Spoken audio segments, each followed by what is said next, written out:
क्या आईएएस का एग्ज़ाम फिर से कैंसिल हो रहा है या कैंसिल होने जा रहा है?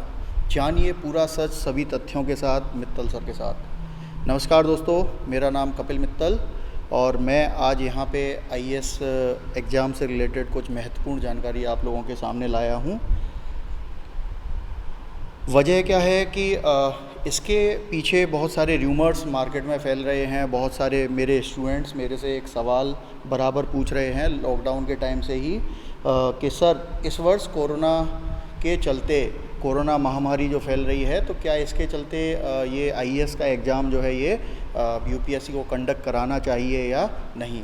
और तब मैंने अपने स्टूडेंट्स को यही बात बोली थी कि ये जो एग्ज़ाम है, ठीक है, यूपीएससी अभी तक अपने शेड्यूल को फॉलो करती आई है, कभी भी उसने अपने शेड्यूल को मिस नहीं किया है। लेकिन ये ऐसी महामारी है जो अगर एग्ज़ाम कंडक्ट कराया जाता है ऐसे समय में तो इससे इसके फैलने की संभावना बढ़ जाएगी। तो ऐसे में यूपीएससी को क्या करना चाहिए?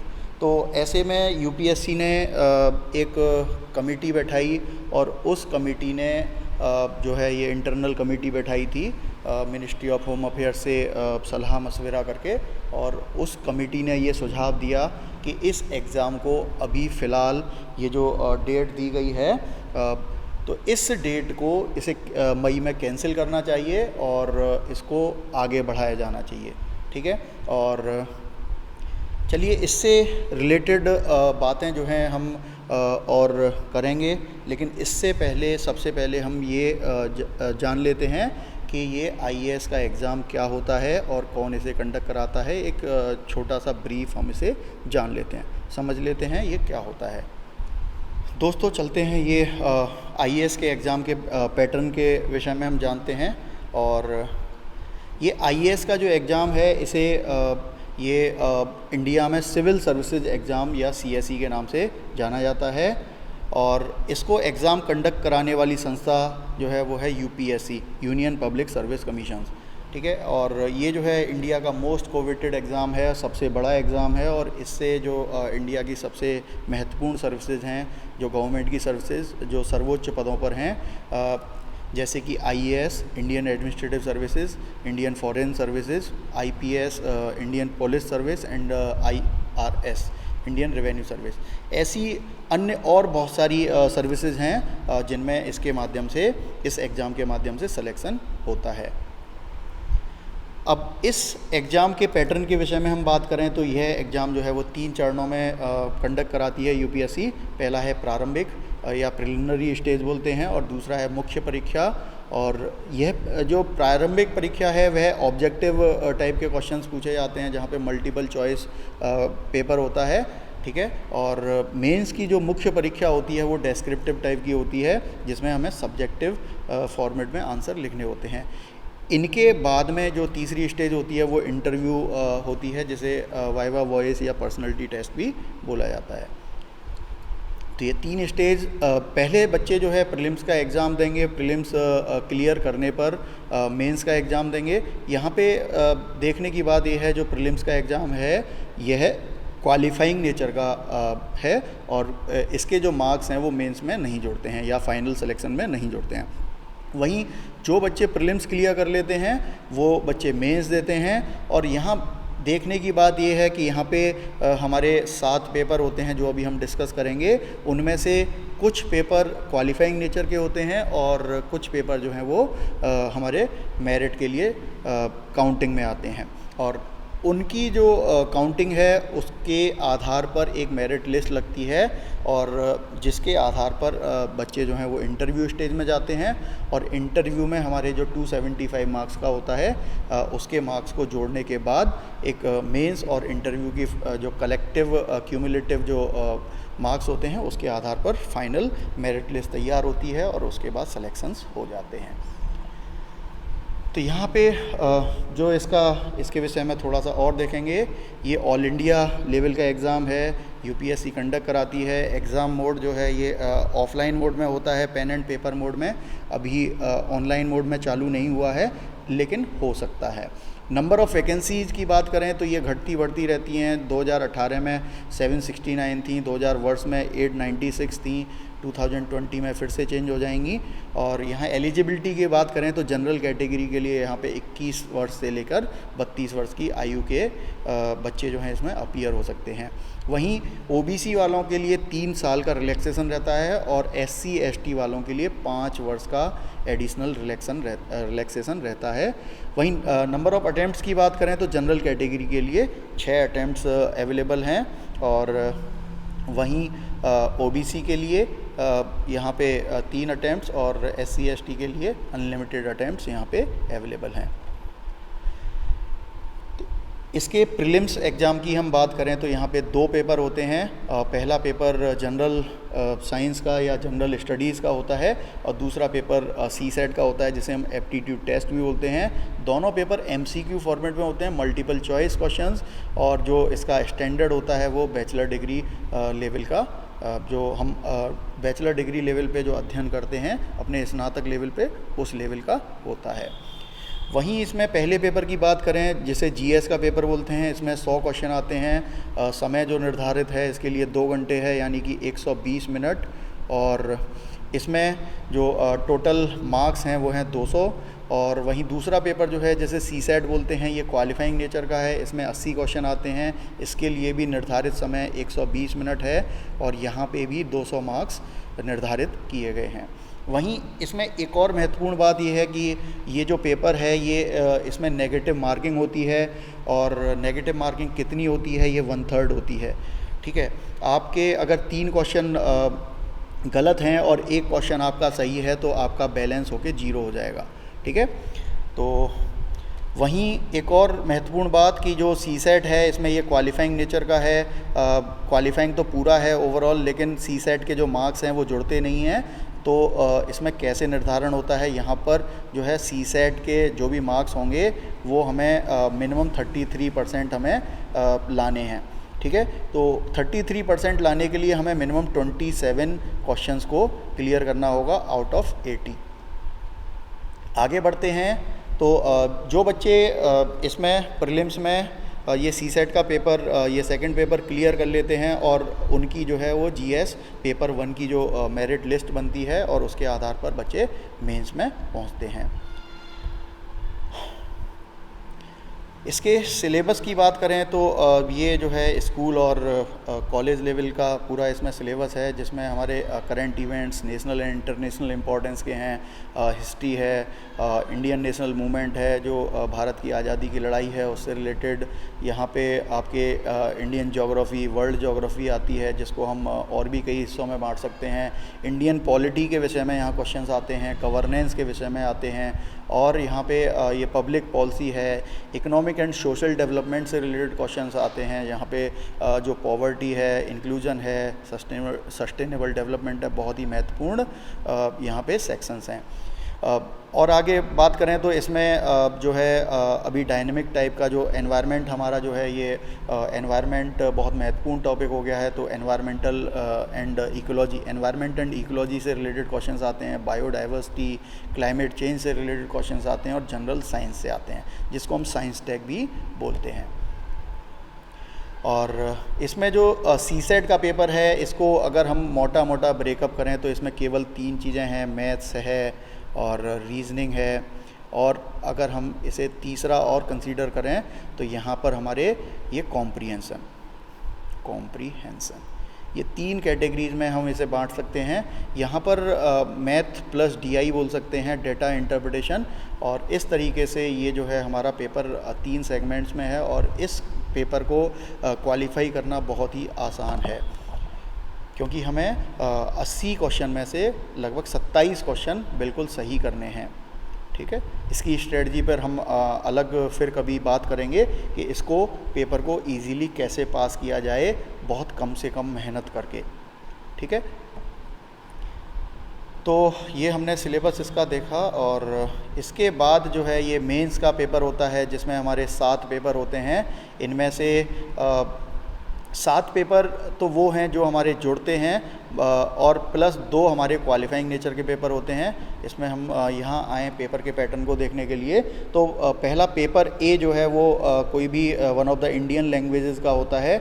हम जो शेड्यूल 8 में जो कॉन्स्टिट्यूशन ऑफ इंडिया है, भारत का संविधान, उसके 8वें शेड्यूल में जो हमारे लैंग्वेजेस दे रखी हैं, तो उनमें से हम इंडियन लैंग्वेजेस में से कोई भी लैंग्वेज एक ऑप्ट कर सकते हैं, ठीक है। और जनरली जो लोग हैं वो अपनी मातृभाषा, अपनी रीजनल लैंग्वेज ऑप्ट करते हैं। जैसे उत्तर भारत के लोग ज़्यादातर यहाँ पे हिंदी ऑप्ट करते हैं। यह पेपर 300 मार्क्स का होता है, लेकिन मज़े की बात यह है ये पेपर क्वालिफाइंग नेचर का है, मात्र क्वालिफाइंग नेचर का। फाइन,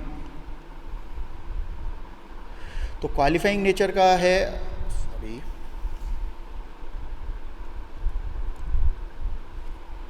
क्वालिफाइंग नेचर का है, इसका मतलब ये है यहाँ केवल हमें 25% मार्क्स ही लाने हैं इसको पास करने के लिए। और जिन बच्चों का अगर ये 25% मार्क्स नहीं आएंगे, इसका मतलब 25% का मतलब हो गया 75 आउट ऑफ 300 मार्क्स। तो जिनके 75 आ जाते हैं उनका आगे के पेपर्स जांच होती है और ये जो मार्क्स हैं ये जुड़ते नहीं हैं। वहीं दूसरा पेपर होता है, पेपर भी ये इंग्लिश का होता है, ये भी क्वालिफाइंग नेचर का है, इसमें भी ये 300 नंबर का होता है, लेकिन ये सबके लिए कंपलसरी है और ये सभी के लिए सेम है। यहाँ पे कोई चॉइस नहीं है और यहाँ पे भी हमें 75 आउट ऑफ 300 लाना है और ये हमें केवल पास करना है। इसके बाद ये दोनों पेपर हमारे पास करने के बाद हमें जो है 7 पेपर और होते हैं जो हमारे मेरिट के लिए जोड़ते हैं। तो इन पे चर्चा करें तो पहला पेपर ऐसे का है जिसे हम निबंध बोलते हैं और यह 250 नंबर का है। यहाँ मज़े की बात यह है कि 7 पेपर जो हैं ये सब 250 मार्क्स के ही होते हैं। तो यहाँ सिलेबस के विषय में हम बाद में डिस्कस करेंगे। तो यहाँ पे ये जो 4 इसमें से एक पेपर ऐसे का हो गया, 3 पेपर जो हैं ये सेकंड, थर्ड एंड फोर्थ ये जनरल स्टडीज़ में हमने बांट दिए। जितने भी पीछे हमने सब्जेक्ट्स देखे तो वो सबको हम यहाँ पे टॉपिक्स को इनमें 3 में बांट देते हैं। एक नया जो सब्जेक्ट यहाँ पे या पेपर जो ऐड किया गया वो है हमारे एथिक्स, इंटीग्रिटी, एप्टीट्यूड, जिससे कि हमारे जो सिविल सर्वेंट्स हैं क्योंकि करप्शन और एथिक्स, इंटीग्रिटी ये बहुत ही इम्पॉर्टेंट इश्यूज़ हो गए हैं सोसाइटी में और इन पे चर्चा होनी आवश्यक है। तो इस वजह से यूपीएससी ने जो है ये जो समस्याएं आ रही हैं सिविल सर्वेंट्स की आचरण में, जो कमियां हैं उनको दूर करने के लिए, उनकी थोड़ा सा सिस्टम में पारदर्शिता लाने के लिए, उनकी सोच को परखने के लिए एक और एग्ज़ाम इंट्रोड्यूस किया जिसमें उन्होंने एथिक्स, इंटीग्रिटी, एप्टीट्यूड ये सब क्वेश्चंस डाले। यहाँ basically decision making based questions आते हैं और ये बहुत ही इम्पॉर्टेंट सेक्शन है और ये अच्छा खासा मार्क्स फैच करता है। इसके बाद यहाँ पे पेपर 6 एंड 7 हैं। ये जो है यहाँ 2 पेपर ये हमारे एक ऑप्शनल पेपर होते हैं। ऑप्शनल का मतलब ये होता है कि कोई भी कैंडिडेट यहाँ पे, चूँकि एलिजिबिलिटी, मिनिमम एलिजिबिलिटी जो है इस एग्ज़ाम की वो है ग्रेजुएशन। तो ये यूपीएससी ये मान के चलती है कि आप ग्रेजुएशन करके आए हैं तो आपने कोई भी एक सब्जेक्ट पढ़ा होगा अपने ग्रेजुएशन के दौरान, तो उस सब्जेक्ट में आप पारंगत होंगे और उसको आपको पेपर को एक पास करना है जिससे पता चल जाए आप ग्रेजुएट हैं। तो यहाँ जो है ये 2 पेपर होते हैं। इसको सब्जेक्ट मैटर को 2 पेपर्स में बांटा गया है 250-250 के, और इस तरीके से 7 पेपर्स के टोटल हो जाते हैं 1750 मार्क्स। और यहाँ पे 1750 के आधार पर एक जो है मेरिट लिस्ट बनती है और उस मेरिट लिस्ट में जो भी रिक्वायर्ड कैंडिडेट्स की ज़रूरत होती है इंटरव्यू के लिए उतने ले लिए जाते हैं और उनका इंटरव्यू कंडक्ट करती है यूपीएससी बारी बारी से। और ये इंटरव्यू की डेट्स आती हैं सभी की और लगभग 30 मिनट से 40 मिनट के आसपास ये सभी का चलता है। वो वहाँ पे जो इंटरव्यू है, ये इंटरव्यू के मार्क्स हैं वो 275 और इन दोनों को मिला के एक मेरिट बनती है जिसका टोटल मार्क्स होते हैं 2025 और इसके आधार पर एक फ़ाइनल सिलेक्शन होता है। ठीक है, और चलिए चलते हैं अब हम अपने विषय की तरफ जिसके लिए हमने ये वीडियो बनाया है। तो हम यहाँ बात कर रहे थे कि ये यूपीएससी का एग्ज़ाम जो है ये कैंसिल होगा या नहीं। और इसके विषय में जो सरकार ने यूपीएससी ने मिलके एक कमेटी बनाई और उस कमेटी ने बेसिकली यह बोला कि ये जो है एग्ज़ाम जो है ये अभी तुरंत प्रभाव से पोस्टपोन कर दिया जाना चाहिए।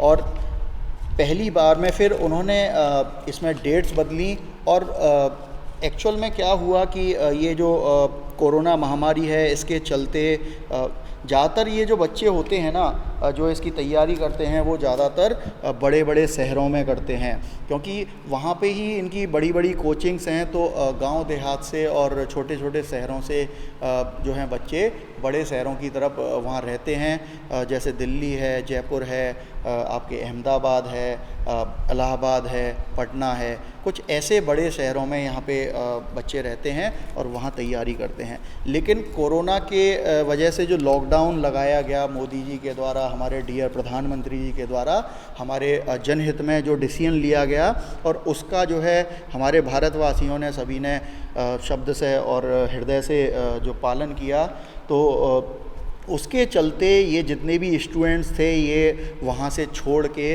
और अपने गृह जनपदों में आ गए, ठीक है, अपने गृह नगरों में आ गए और वहाँ घर से रह के तैयारी करने लगे। तो अब यूपीएससी ने जो कमेटी बैठाई उसको भी समझ में आ रहा था कि भाई अगर हम सेंटर नहीं बदलेंगे और अगर हमें एग्ज़ाम कंडक्ट कराना है और अगर ये बच्चे वापस, क्योंकि ये फॉर्म भर चुके हैं और फॉर्म में जहाँ ये तैयारी कर रहे थे ज़्यादातर बच्चे वहीं का ही सेंटर ऑप्ट करते हैं, तो ऐसे में अगर इनको वापस कोरोना के चलते अगर ऐसे कोरोना के समय में इनको उसी सेंटर पर ही अगर एग्ज़ाम दिलवाया जाए तो बहुत सारे बच्चे या तो एग्ज़ाम नहीं देंगे या फिर जाएंगे तो उनकी जान पर बन आ सकती है, कोरोना महामारी फैल सकती है। तो ऐसे में डिसीजन लिया गया कि ये जो एग्ज़ाम है इसके सेंटर्स को चेंज किया जाए, ठीक है। और इसके लिए उस कमेटी ने यहाँ पे कहने का मतलब यहाँ यूपीएससी ने एक डिसीजन लिया और जो कि आप लोगों को पहले से पता होगा, और जुलाई माह में उन्होंने 2 स्लॉट दिए जो अपने सेंटर्स चेंज कर सकते हैं बच्चे। लेकिन यहाँ एक कंडीशन ये थी कि सेंटर जो है आप चेंज कर सकते हो, लेकिन यूपीएससी गारंटी नहीं दे सकती कि वो सेंटर आपको अलॉट हो जाएगा या नहीं। समस्या क्या थी कि जो बच्चे पहले से जिन शहरों में सेंटर्स अप्लाई कर चुके हैं वहाँ पे, क्योंकि देखिए एग्ज़ाम कंडक्ट कराने के लिए इंफ्रास्ट्रक्चर की आवश्यकता होती है, वहाँ सही इंफ्रास्ट्रक्चर मतलब वहाँ स्कूल्स कॉलेजेस जहाँ पे ये एग्ज़ाम्स कंडक्ट कराए जा सकें, जहाँ आइडियल कंडीशंस हों, तो ऐसी जगह पे ही सेंटर्स बनाए जाते हैं। और लेकिन अगर वहाँ पे उस शहर में पहले से ही वहाँ सारी सीटें फिल हों, वहाँ सपोज कीजिए वहाँ कहीं पे 4000 ऐसी सीटें हैं टोटल वहाँ स्कूल कॉलेजेस में जहाँ एग्ज़ाम कराया जा सकता है, और वहाँ ऑलरेडी 3500 लोग अप्लाई कर चुके हैं, तो बची हुई सीटें हैं 500। अब वहाँ 500 सीटों के लिए आप अप्लाई कर सकते हो, वो फिल होने के बाद आपको जो है और कहीं वो नियर बाई एरिया में यूपीएससी सेंटर डाल देगी। तो इस तरीके का कुछ अरेंजमेंट रहता है। और ये जो है यहाँ पे यूपीएससी ने आपके लिए 2 स्लॉट उपलब्ध कराए, एक था 7 से 13 जुलाई का और दूसरा था 20 से 24 जुलाई का, ठीक है। और ये 2 स्लॉट जो हैं ये सेंटर चेंज करने के लिए यहाँ पे उपलब्ध कराए गए थे, सेंटर चेंज के लिए, ठीक है। और इसके बाद बहुत सारे लोगों ने बेसिकली क्या है यहाँ पे दुविधा में थे, सेंटर चेंज करें या ना करें, तो लॉकडाउन खुलेगा, स्थितियाँ नॉर्मल होंगी नहीं होंगी। बहुत सारे लोगों ने सेंटर चेंज किए, बहुत सारे लकी थे जिनको सेंटर जो है वो चेंज हो गए, और कुछ अनलकी थे जिनके सेंटर चेंज नहीं हुए। तो अब बात करते हैं कि यहाँ पे जो डेट्स हैं इसकी, भैया चलो ठीक है, कैंडिडेट्स ने अपने सेंटर चेंज के लिए भी अप्लाई कर दिया और यूपीएससी ने कुछ नई डेट्स भी दे दी। यहाँ पे यूपीएससी की जो पहले जो डेट्स थी, पहले क्या डेट्स थी, वो थी आपकी सिविल सर्विस एग्ज़ाम को कंडक्ट कराने की 31 मई डेट थी, 31 मई 2020, ठीक है। ये प्रीलिम्स एग्ज़ाम की डेट थी और इसको जो है, और यहाँ पे एक चीज़ और देखते हैं, यहाँ पे मेंस एग्ज़ाम की भी डेट जो है वो आई हुई थी। तो मेंस एग्ज़ाम की जो डेट थी वो थी 18/9/2020, ठीक है। तो ये जो है 18 सितंबर, ये क्या हो गया, सितंबर, 18 सितंबर 2020 से आपके जिस दिन क्या है यहाँ फ्राइडे, जनरली ये प्रीलिम्स का एग्ज़ाम जो होता है ये संडे को होता है, और ये जो मेंस का एग्ज़ाम होता है ये फ्राइडे से स्टार्ट होता है। किस दिन से? फ्राइडे से। जनरली ऐसा नहीं है कि ये फिक्स है। और वर्तमान में जो मेंस का एग्ज़ाम है वो लगभग 5 दिन चलता है, 5 डेज़, ठीक है। और यहाँ पे जो है ये इन्होंने जब प्री की डेट चेंज की है तो मेंस की ऑब्वियस सी बात है कि मेंस की डेट भी चेंज करनी पड़ेगी। तो यहाँ पे फिर इन्होंने जो है ये प्री और मेंस की डेट चेंज कर दी। तो देखते हैं यहाँ पे प्री और मेंस की जो नई डेट्स हैं वो क्या हैं। Civil service exam prelims new dates for 2020 exam. वर्ष 2020 के लिए जो आईएएस का एग्ज़ाम है प्रीलिम्स का, उसके लिए क्या डेट्स आई, तो वो हम बात करेंगे। वो डेट निकल के आई 4 अक्टूबर 2020, ठीक है। यह भी संडे को है। अब यूपीएससी ने जो एक नया कैलेंडर जो उपलब्ध कराया, न्यू कैलेंडर, ठीक है।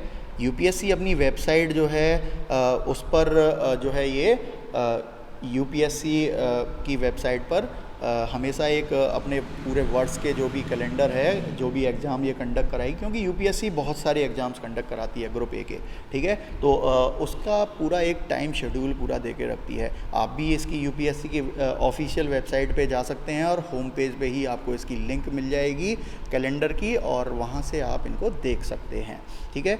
आपको मार्केट में र्यूमर्स पे नहीं जाना है, ऑथेंटिक डिटेल्स पे जाना है, ठीक है। वही इसी वजह से ही हमने ये वीडियो बनाया है, जिससे मार्केट में जो भी र्यूमर्स चल रहे हैं, क्या ये एग्ज़ाम होगा या नहीं होगा, कैंसिल हो गया है, सर अभी न्यूज़ में आया है, टाइम्स ऑफ इंडिया में आया है, एक वकील ने केस कर दिया है, ठीक है, और किसी वकील ने वहाँ सुप्रीम कोर्ट में अर्जी लगाई है, किसी ने यूपीएससी से बोला है। तो इस तरीके के जो र्यूमर्स हैं ये हमारे छात्र जीवन में ये जहर की तरह होते हैं, और ये क्या करते हैं, बेसिकली हम इन अटकलों में ही रह जाते हैं कि आप तैयारी करें या नहीं करें। आगे जो है हमें एग्ज़ाम अभी पोस्टपोन्ड हो रहा है, चलो अब हम रिलैक्स मोड में आ जाते हैं। ऐसा नहीं करना है हमें।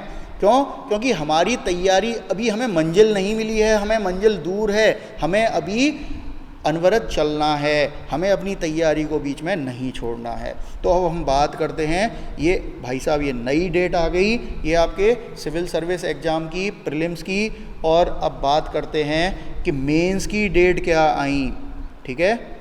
मेंस 2020 की क्या डेट आई, सिविल सर्विस एग्ज़ाम मेंस, ठीक है। तो यहाँ पे नई डेट आई आपकी 8 जनवरी 2021। 8 जनवरी 2021 ये जो है ये भी फ्राइडे है, जैसा हमने पीछे बताया था।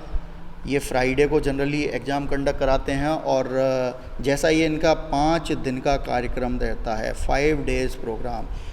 तो यहाँ पे यूपीएससी ने कुछ डेट्स भी दी कि ये 5 डेट कौन कौन सी होंगी, ये भी फिक्स कर दी। यहाँ पे बोला 8 जनवरी होगी 2021, 9 जनवरी होगी 2021, और 10 जनवरी होगी 2021, और 16 जनवरी होगी 2021। इसके अलावा 17 जनवरी 2021। तो इस तरीके से ये आपके 5 दिन जो है 5 डेज़ यहाँ पे फिक्स हो गए, ठीक है। इसके अलावा क्या, यूपीएससी ने केवल ये डेट्स ही नहीं दी। अब हम यहाँ पे आपको थोड़ा सा ऑफिशियल नोटिफिकेशन की तरफ ले चलते हैं। आप अपनी आँखों से स्वयं देख लीजिए यूपीएससी ने क्या लिखा है इस नए नोटिफिकेशन में, ठीक है। हम इसको देखते हैं। तो दोस्तों यहाँ पे हम आ चुके हैं हमारे ऑफिशियल नोटिफिकेशन पर, और इस नोटिफिकेशन को आप यूपीएससी की ऑफिशियल वेबसाइट से डाउनलोड कर सकते हो, ठीक है।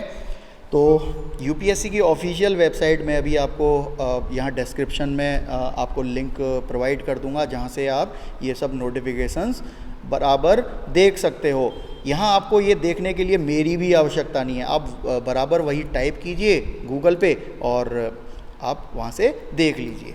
तो चलिए देखते हैं यहाँ पे यूपीएससी की। तो यहाँ देखिए बहुत सारे एग्ज़ाम्स ये कंडक्ट करा रही है। ये हमारा जो है 2020 का पुराना कैलेंडर है और यहाँ देखेंगे ये सिविल सर्विस प्री एग्ज़ाम की जो डेट थी वो 31 मई दे रखी थी और यहाँ पे यूपीएससी ने क्लियर एक नोट दे रखा है, the dates of notification commencement and duration of examination are liable to alteration if the circumstances so warrant. Clearly उन्होंने मेंशन किया है। अब हम देखते हैं जो नया नोटिफिकेशन आया था उसके हिसाब से क्या है, ठीक है। तो यहाँ पे क्लियरली लिखा है रिवाइज्ड प्रोग्राम, यहाँ देखेंगे रिवाइज्ड प्रोग्राम, ठीक है, of the examinations recruitment for 2020। तो यहाँ हम नीचे आएंगे, यहाँ पर हम देखेंगे सिविल सर्विस प्री एग्ज़ाम, ये 9वें नंबर पे दे रखा है और इसके साथ ही जो है अभी यूपीएससी जो है ये इंडियन फॉरेस्ट सर्विस जो है इसका भी प्रीलिम्स का एग्ज़ाम एक साथ कंडक्ट कराती है। तो ये जो है ये दोनों के लिए कॉमन होगा। तो यहाँ पर क्लियरली मेंशन्ड है 4 अक्टूबर और ये संडे 2020 एक दिन में पेपर होगा। चलिए थोड़ा सा और आगे बढ़ते हैं। यहाँ पे मेंस एग्ज़ाम के विषय में भी यहाँ पे मेंशन किया हुआ होगा। तो यहाँ पे देखिए ये 18वां जो रो है, 18वीं रो, इसमें क्लियरली लिखा है mains exam, civil services mains exam 2020। इसकी डेट दी है उन्होंने 8 जनवरी 2021 फ्राइडे से, जैसा मैंने अभी आपको बताया 5 दिन का ये होगा। चलिए और इसके विषय में और क्या बताया है उसकी हम बात करते हैं। देखिए यहाँ पे क्लियर नोट दिए हैं द डेट्स ऑफ नोटिफिकेशन। मैं थोड़ा और जूम कर देता हूँ, आप लोगों को दिख रहा होगा, सॉरी।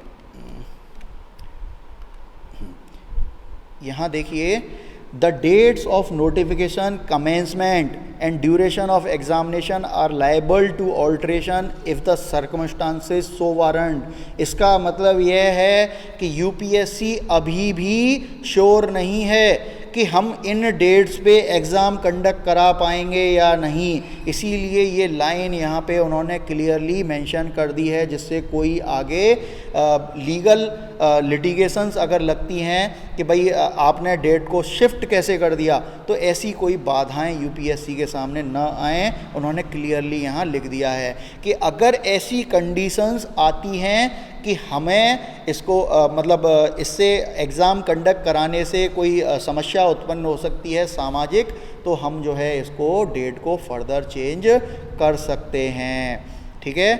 ऑल्ट्रेशन क्लियरली मेंशन्ड है, ठीक है।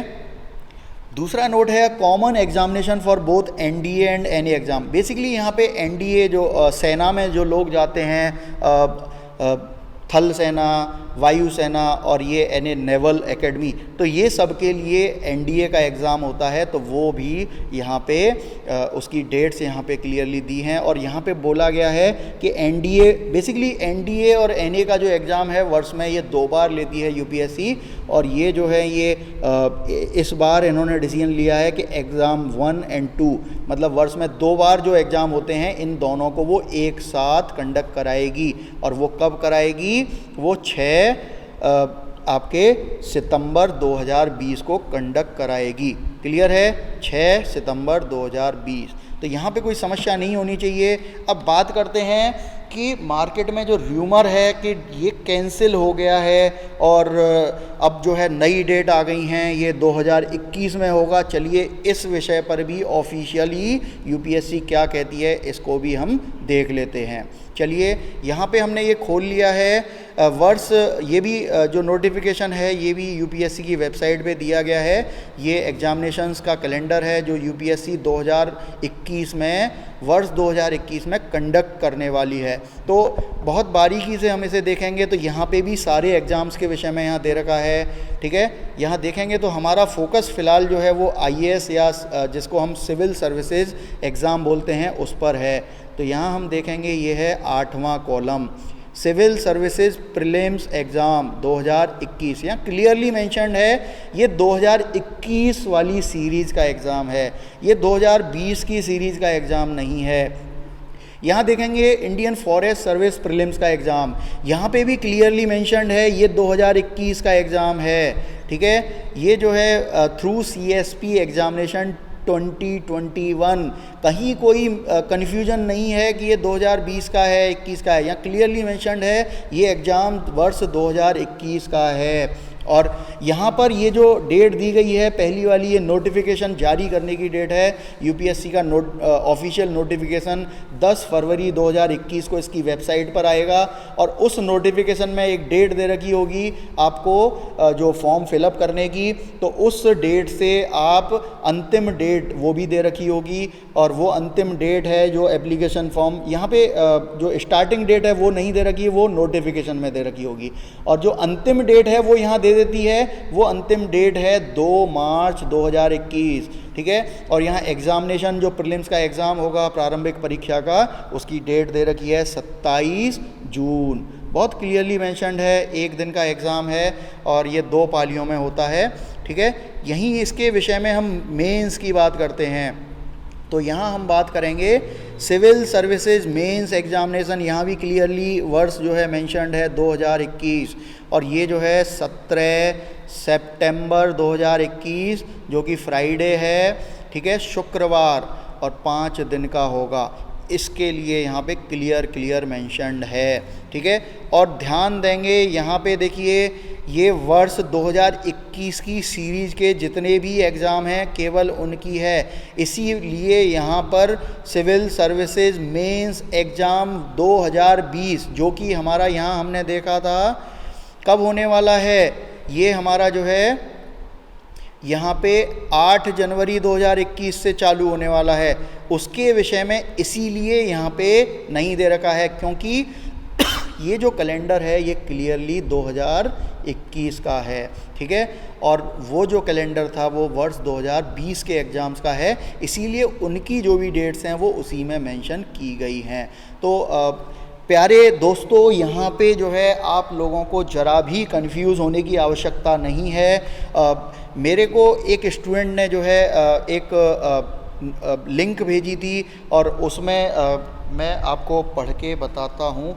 तो देखिए दोस्तों, यहाँ पे ये एक लिंक मुझे एक स्टूडेंट ने भेजी थी अभी, और इसमें उन्होंने ये बोला, मेरे से पूछा, सर देखिए यहाँ पे ये टाइम्स नाउ में एक ये जो है यहाँ पे न्यूज़ आई है, postpone UPSC civil services 2020 prelims, SC advocate Alakh Alok Shrivastava writes to UPSC.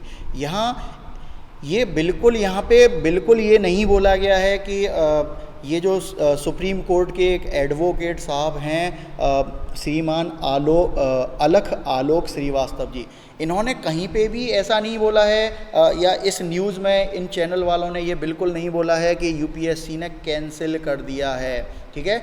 यहाँ क्लियरली इन्होंने ये बोला है कि जो ये एडवोकेट साहब हैं वकील जी, तो इन्होंने यूपीएससी को ऐसा बोला है कि आप जो है इसको क्या कीजिए, पोस्टपोन कर दीजिए। अभी तो पोस्टपोन एक बार आप कर चुके हो, फर्दर आप कीजिए। और क्यों बोला है ये देखिए यहाँ पे, because the following the increase in the number of covid cases in the country, ठीक है। जो कोरोना की वजह से जो केसेस हैं भारत में दिन प्रतिदिन बढ़ रहे हैं, कोरोना का जो ग्राफ है वो लगातार ऊपर की तरफ चढ़ रहा है, ठीक है। और इस वजह से क्या है, आपको इसको फर्दर पोस्टपोन करना चाहिए, और अगर इस एग्ज़ाम को आप कंडक्ट कराते हैं तो ये खतरे से खाली नहीं है, खतरे की घंटी बज सकती है। वहीं पे हम थोड़ा सा इससे लगे थोड़ी सी बात करें, चर्चा करें अन्य एजेंसीज़ की, क्योंकि एग्ज़ाम ये एकमात्र अकेली संस्था नहीं है जो देश के अंदर एग्ज़ाम्स कंडक्ट करा रही है। भारत में ये तो कॉम्पिटिटिव एग्ज़ाम्स हैं, और कॉम्पिटिटिव एग्ज़ाम्स जो हैं कई सारे लेवल पे कंडक्ट होते हैं, B group, C group, D group, बहुत सारी एजेंसीज़ हैं, आपके बैंक्स हैं, एसएससी है, सेना है, रेलवे है, पुलिस है, बहुत सारी भर्तियां हैं, ठीक है। सबका क्या कहना है। इसके अलावा जो है आपके जैसे जो है ये आपके यूनिवर्सिटी एग्ज़ाम्स हैं, स्कूल्स के एग्ज़ाम्स हैं। स्कूल्स के जैसे हम बात करें, एक बड़ा बोर्ड जो है सीबीएसई ने तो क्या किया कि बाद में जो है पहले पोस्टपोन की और बाद में जो है उनको उन्होंने बोला कि भाई नहीं ठीक है हम तो एग्ज़ाम कंडक्ट कराएंगे। और फिर उन्होंने बोला कि ठीक है आप जो एडमिट कार्ड है एक काम करो, आप जो है बच्चों से बोला आपके पास जो एडमिट कार्ड है उसे लेके आप नियर बाई सेंटर में चले जाओ। फिर भी बहुत सारे बच्चे नहीं गए पेपर देने, ठीक है। और सीबीएसई को बिना उसके भी वो रिज़ल्ट निकालना पड़ा। वहीं बात करें यूजीसी की, तो यूजीसी जो है ये graduation and post graduation PhD ये सब कराता है, ठीक है। यूनिवर्सिटी ग्रांट कमीशन शॉर्ट में, इसकी फुल फॉर्म जो है यूजीसी की यूनिवर्सिटी ग्रांट कमीशन। तो यूजीसी ने बेसिकली क्या किया कि सेम समस्या यूजीसी के सामने भी आई, ठीक है। तो यूजीसी ने बेसिकली क्या कहा, तो ये हम देखते हैं। यूजीसी ने बोला कि भाई ठीक है कोई जो ग्रेजुएशन का जो पेपर है ग्रेजुएशन का वो 3 वर्ष का होता है, first year, second year, third year, ठीक है। तो बोला कि यहाँ पे अगर हम बच्चों को सपोज कीजिए कोई फर्स्ट ईयर में बच्चा है तो उसको अगर हम सेकंड ईयर में प्रमोट कर देते हैं हमें कोई समस्या नहीं आएगी। क्यों? क्योंकि सेकंड ईयर में वो फिर से पेपर दे के पास कर लेगा। अगर सेकंड ईयर के बच्चे को अगर हम जो है यहाँ थर्ड ईयर में प्रमोट कर देते हैं बिना एग्ज़ाम लिए, तो यहाँ भी कोई समस्या की बात नहीं है कि क्यों? क्योंकि थर्ड ईयर में हम उसका एग्ज़ाम लेने वाले हैं, ठीक है। लेकिन समस्या कहाँ आई कि ये जो फाइनल ईयर है, थर्ड ईयर क्या है, ये फाइनल ईयर। अब फाइनल ईयर में अगर हम जैसे फर्स्ट ईयर सेकंड ईयर के बच्चों को हमने प्रमोट कर दिया, क्या हम थर्ड ईयर के बच्चों को भी बिना एग्ज़ाम लिए प्रमोट कर सकते हैं? बोले नहीं। क्यों? तो यहाँ समस्या ये आएगी, क्यों का आंसर ये है कि अगर हमने यहाँ थर्ड ईयर के बच्चों को बिना एग्ज़ाम लिए पास कर दिया, क्यों? क्योंकि फाइनल ईयर का एग्ज़ाम जो है वो एग्ज़िट एग्ज़ाम है। क्या है? Exit exam.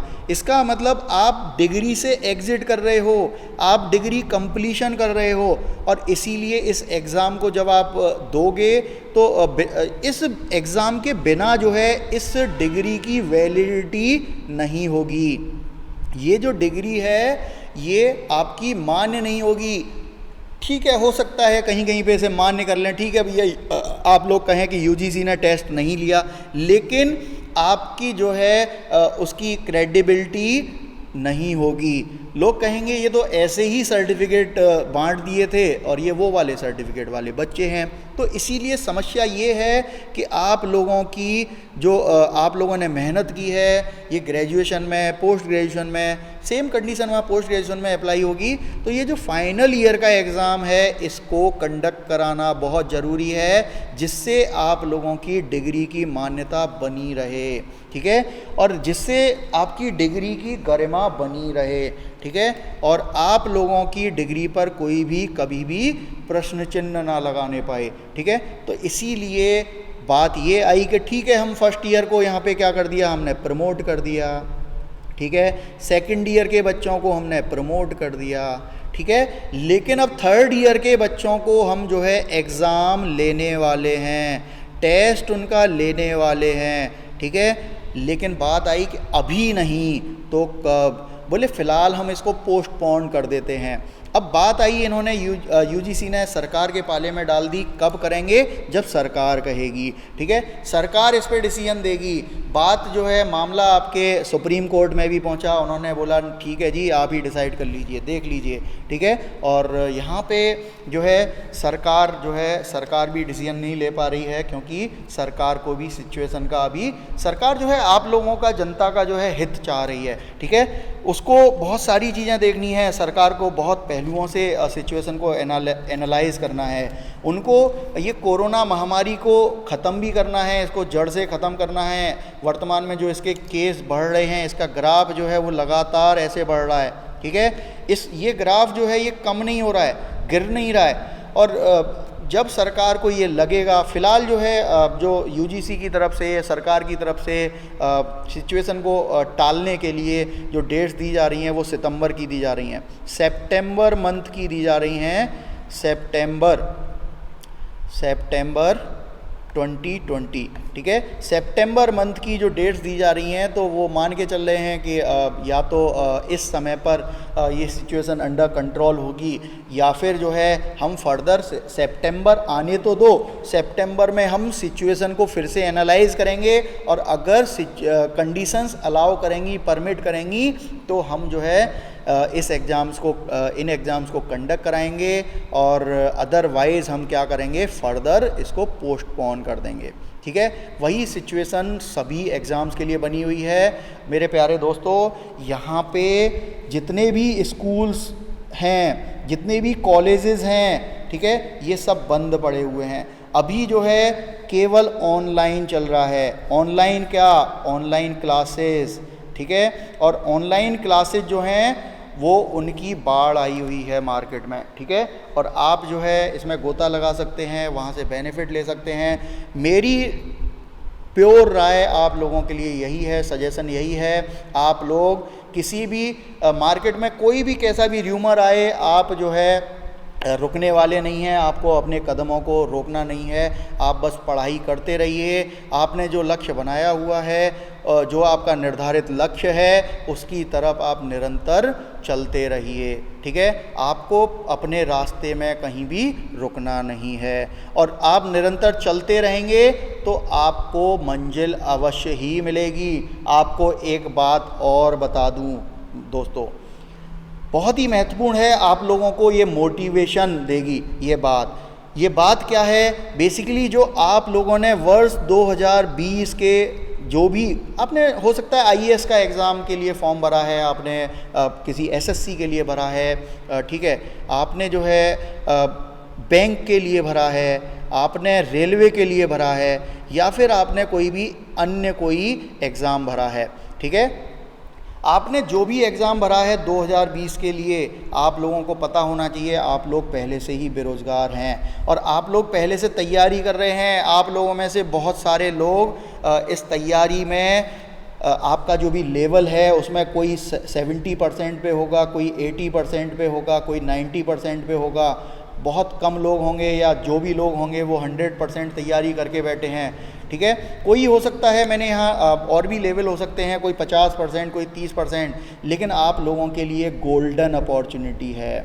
मैं अभी बताऊँगा गोल्डन अपॉर्चुनिटी कैसे है, ठीक है। गोल्डन अपॉर्चुनिटी है, लेकिन कैसे, आप पूछेंगे कैसे सर। गोल्डन अपॉर्चुनिटी इसलिए है क्योंकि वर्ष 2020 में अगर हम देखें सिचुएशन को, लॉकडाउन जो ऑफिशियली घोषित किया था सरकार ने, लॉकडाउन की वजह से जो मज़दूरों का पलायन हुआ, यहाँ पे ये केवल मज़दूर कौन से, मज़दूर वाइट कॉलर, ठीक है, ब्लू कॉलर मतलब जो मशीनों में और इधर उधर जो असली मज़दूर हैं, वाइट कॉलर जो डेस्क जॉब करते हैं, कौन से, जो ऑफिस में बैठे हुए हैं और उनके लिए एक चेयर है, एक टेबल है, एसी है, कूलर है, जो भी है, वो डेस्क जॉब करते हैं। ब्लू कॉलर जॉब, ये जो जॉब करते हैं ये मज़दूर जो हैं, मज़दूर सारे ही हैं, कोई वाइट कॉलर है, कोई ब्लू कॉलर है, मज़दूर सब हैं। ऐसा नहीं है कि केवल जो फैक्ट्रियों में काम कर रहे थे वही हैं, मज़दूर सभी हैं। ये जितने भी मज़दूर हैं, ऐसा नहीं है कि केवल जो जॉब गई है वो केवल इनकी गई है, नहीं, इनकी तो गई है, वाइट कॉलर वालों की भी गई है। ये वाइट कॉलर वो हैं, यहाँ ब्लू कॉलर वालों की सैलरी थोड़ी कम होती है, वाइट कॉलर वालों की सैलरी थोड़ी ज़्यादा होती है, लेकिन जॉब सबकी गई है। पलायन सबने किया है, पलायन एक स्थान से एक पॉइंट से दूसरे पॉइंट तक, अपनी सिटी तक, ठीक है, पलायन सबने किया है, ठीक है। और बहुत सारे लोग इनमें से वापस नहीं आ रहे हैं। सबके सामने अब रोज़गार की समस्या आ गई है। किसकी समस्या? रोज़गार की।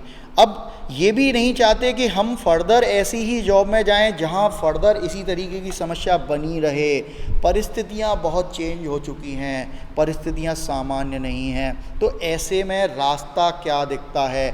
सभी को एक ही रास्ता दिख रहा है कि गवर्नमेंट सर्विसेज। क्या? गवर्नमेंट सर्विसेज, ठीक है। जो भी गवर्नमेंट के एग्ज़ाम होते हैं, ठीक है, तो इसके लिए जो एग्ज़ाम्स होते हैं, अब ये लोग जब यहाँ पे वाइट कॉलर जॉब्स इन्होंने ली हैं तो कोई तो एग्ज़ाम पास करके गए होंगे, ये कैपेबिलिटी रखते हैं, ठीक है। समस्या ये है ये लोग थोड़ा सा अपनी तैयारी से पढ़ाई से टच में नहीं हैं, इसीलिए अब ये क्या करेंगे।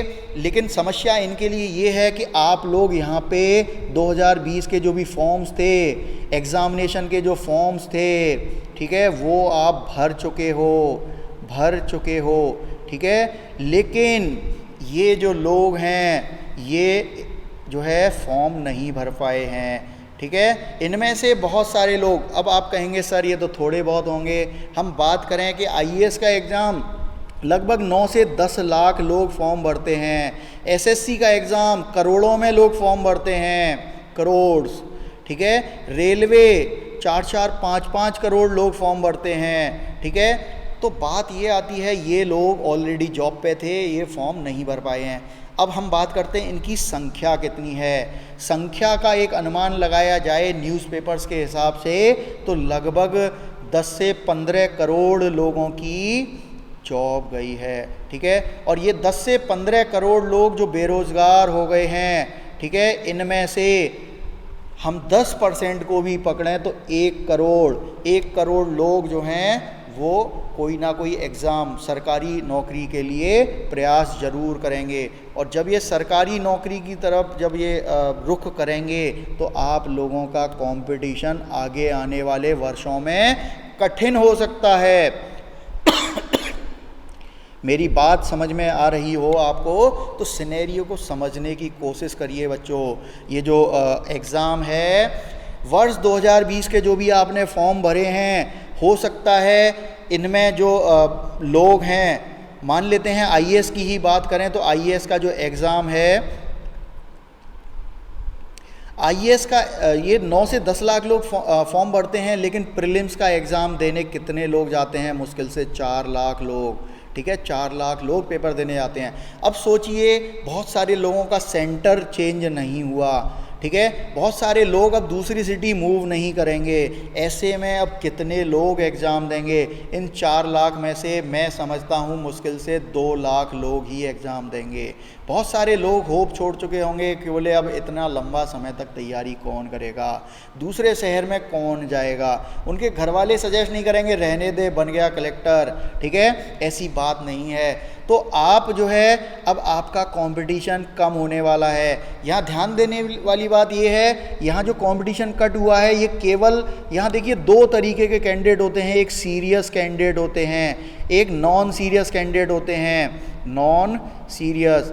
यहाँ पे जो कंपटीशन कट हुआ है वो दोनों का कट हुआ है, ठीक है। तो यहाँ आपको जो समस्या है, जो कंपटीशन देते हैं वो सीरियस कैंडिडेट्स देते हैं, तो सीरियस कैंडिडेट्स भी बहुत सारे पेपर नहीं देंगे। इसीलिए आप लोगों के लिए बेहद गोल्डन अपॉर्चुनिटी है और इस मौके को हाथ से नहीं जाने देना है। हमको कड़ी मेहनत करनी है और लगातार प्रयास करना है, और कड़ी मेहनत और लगातार प्रयास के माध्यम से, हमारे निरंतरता के माध्यम से, निरंतर अध्ययन के माध्यम से हम इन एग्ज़ाम्स को क्लियर कर पाएंगे, ठीक है। और यहाँ पे हमें ये गोल्डन अपॉर्चुनिटी है। समस्या ये है कि वर्ष 2021 की जो लोग सोच रहे होंगे कि ठीक है इस बार हम ठीक है 1-2 महीने हमने ब्रेक कर दिया, बहुत सारे बच्चे ये सोचते हैं कि हम तो वहीं हमारा एक सर्किल है, हम वहाँ कोचिंग के टच में रहेंगे तभी पढ़ पाएंगे, हमारा ग्रुप है 2-4 लोगों का, 10 लोगों का, वहीं हम कर पाएंगे। बहुत सारे लोगों को रीडिंग रूम में पढ़ने की आदत होती है, बहुत सारी लाइब्रेरीज़ खुल गई हैं पूरे हिंदुस्तान में,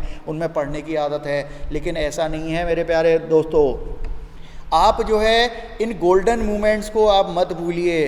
वर्ष 2021 में 2020 के जो बच्चे हैं ये तो पेपर देंगे ही देंगे, वापस फॉर्म भरेंगे ही भरेंगे, क्योंकि सभी का सिलेक्शन नहीं होता, लिमिटेड सीट्स होती हैं। और यहाँ पे ये वाले जो 1 करोड़ लोग हैं ये भी कंपटीशन में आने वाले हैं, आपका कंपटीशन भारी होने वाला है जो आपका यहाँ पे कम हो रहा है। निश्चित ही यहाँ पे कट ऑफ जो हैं मेरे अनुमान के अनुसार यहाँ कम जाने वाली हैं। वर्ष 2000 में आपकी कट ऑफ जो हैं वो गिरने वाली हैं, ठीक है, आपका पेपर आसान होने वाला है। और वैसे भी जितनी भी ये एग्ज़ामिनेशन की बॉडी हैं ये इस वर्ष पेपर के सभी ने क्योंकि एक ट्रेंड देखें तो सभी जितनी भी एग्ज़ामिनेशन कंडक्ट कराने वाली बॉडीज़ हैं ये एग्ज़ामिनेशन के लेवल को, उसके कठिनाई के लेवल को कम कर रही हैं, जिससे वजह क्या है, साइकोलॉजिकल इम्पैक्ट। यहाँ जितने भी बच्चे हैं उनको कोरोना महामारी की वजह से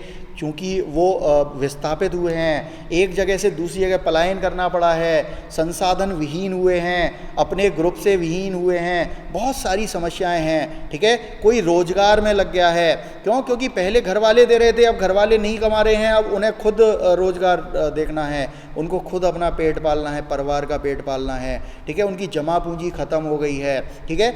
ऐसी सिचुएशन में उन्हें भी पता है कि जो ये कैंडिडेट्स हैं ये कठिनाई के दौर से गुजर रहे हैं, और कठिनाई के दौर में हम क्या सहायता कर सकते हैं, हम जो एग्ज़ामिनेशन का जो लेवल है, उसकी कठिनाई का स्तर है, उसको हम कम कर सकते हैं, थोड़ा सा आसान क्वेश्चंस दे सकते हैं, ठीक है।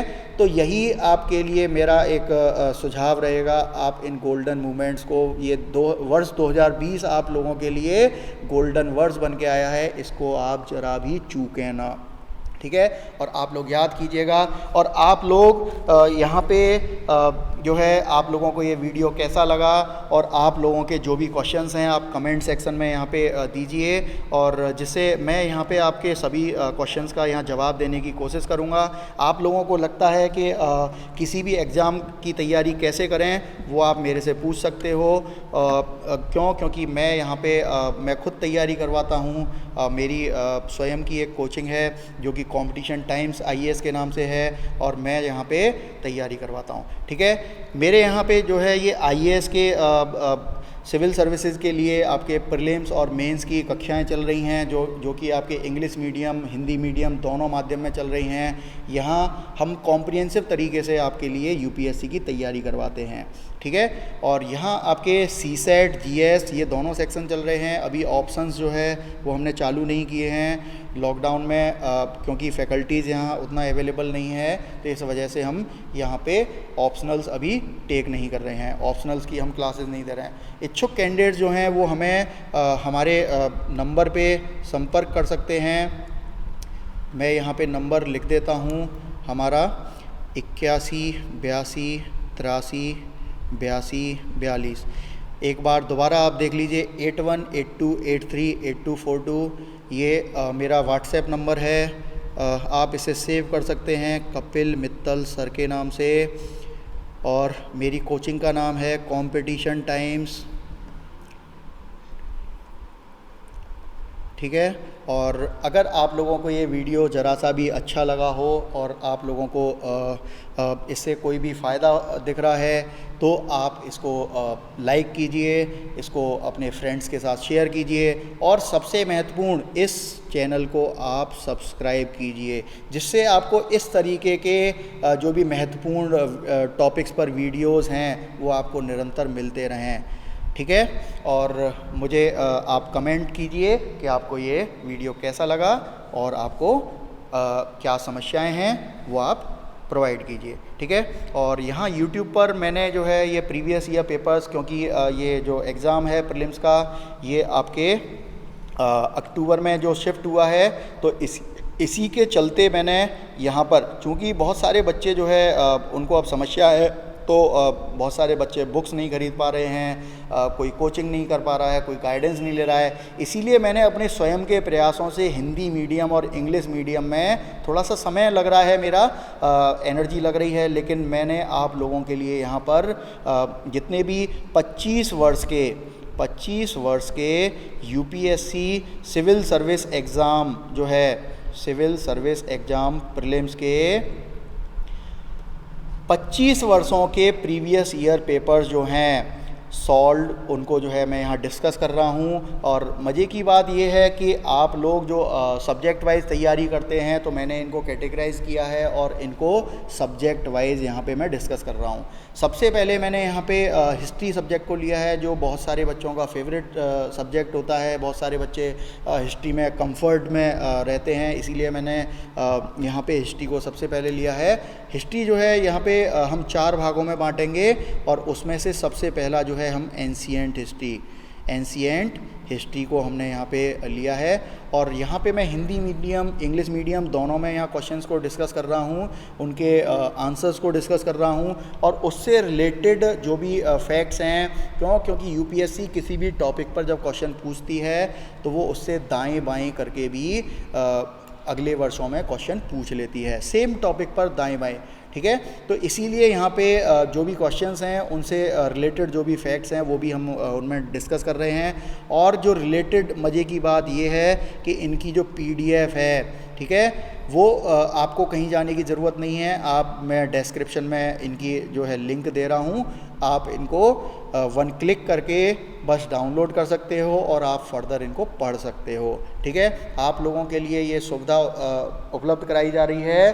तो आप जो है, आप लोगों से मेरी गुजारिश है, इसको जो है आप अपने तक सीमित मत रखिए और हमारे चैनल को सब्सक्राइब कीजिए और अपने फ्रेंड्स को ज़्यादा से ज़्यादा शेयर कीजिए। यहाँ पे आप लोगों के लिए एक और चीज़ मैं यहाँ लेके आया हूँ। यहाँ आप लोगों के लिए डेली करंट अफेयर्स का सेक्शन मैंने यहाँ चालू किया है।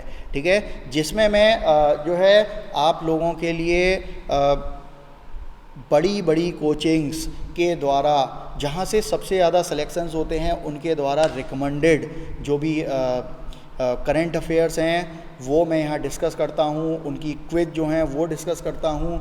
और इसके अलावा मेरा एक प्रयास रहेगा कि आप लोगों के लिए जितनी भी ये टेस्ट सीरीज़ होती हैं कोचिंग्स की, वो सब भी मैं यहाँ डिस्कशन फोरम में लेके आऊँ और यहाँ डिस्कस करूँ, जिससे आप लोगों को अलग से कोई टेस्ट सीरीज़ ज्वाइन करने की आवश्यकता ना पड़े। बस यहाँ मेरे वीडियोज़ को एक बार देख लीजिए लगातार, और जो भी आप 100 वीडियो 50 वीडियो जो आप पेपर से पहले देख जाएंगे, वो आपको एकदम आपकी तैयारी को पक्का कर देंगे। ठीक है, मिलते हैं दोस्तों इसके बाद अगले वीडियो में। आप देखते रहिए कंपटीशन टाइम्स पे हमारे वीडियोस को लगातार, और हम डेली यहाँ करंट अफेयर्स डालने का प्रयास कर रहे हैं। यहाँ पे 25 वर्षों के प्रीलिम्स के पेपर्स डालने का प्रयास कर रहे हैं, और आपको किसी और एग्ज़ाम के पेपर्स वगैरह भी चाहिए तो वो हम यहाँ डालने का प्रयास करेंगे। आप हमारे इसमें कमेंट सेक्शन में कमेंट कीजिए। धन्यवाद दोस्तों देखने के लिए, बाय।